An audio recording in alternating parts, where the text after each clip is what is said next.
as a kid, sometimes we'd play with my brother, neighborhood boys, and we'd get a little rough. Sometimes one of us would put the other in a headlock or pin someone to the ground, and we would then insist that the other beg for mercy, demanding that the one being held against their will would cry "uncle" to acknowledge their defeat and the strength of the other. We call that fun. Of course, it was really only fun if you were in the position of strength. The one who was in the position of weakness needing to cry "uncle," I guess it wasn't so much fun when you had to be the one calling for mercy. And sometimes I think that we bring that same way of thinking into our faith.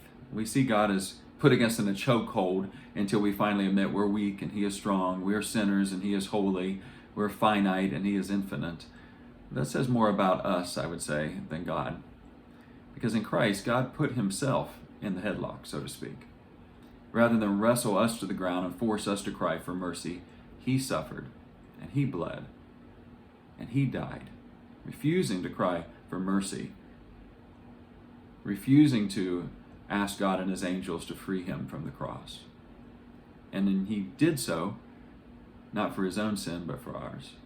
And from that position of defeat, Jesus offers all of us who receive it undeserved, but freely offered mercy of God. This week of Lent, we are reminded of the prayer of King David when he had been confronted about his sin of adultery and murder. At first, David wanted to deny, he wanted to excuse, he wanted to blame, he wanted to do whatever he had to do not to own his own sin. And I can relate to that. But in Psalm 51, we hear the prayer of one who is not forced into crying out for mercy, but one, David, who finally realized the forgiveness and the healing and the fresh start that comes from God when we are willing to ask for the mercy that He so wants to give us. Psalm 51, 1 through 2 says this.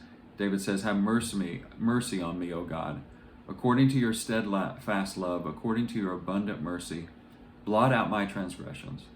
Wash me thoroughly from my iniquity and cleanse me from my sin." Today, I encourage you to take some time to read Psalm 51 in its entirety and just listen to David as he just honestly, raw, uncensored kind of way cries out for God's mercy. And maybe take some time to do that yourself. And as you do, I believe you will experience in a fresh way the peace, the forgiveness, the opportunity, and the hope of fresh start and new beginning that God can give. I'm praying for you today, and I appreciate you, and just encourage you. Take a look at Psalm 51.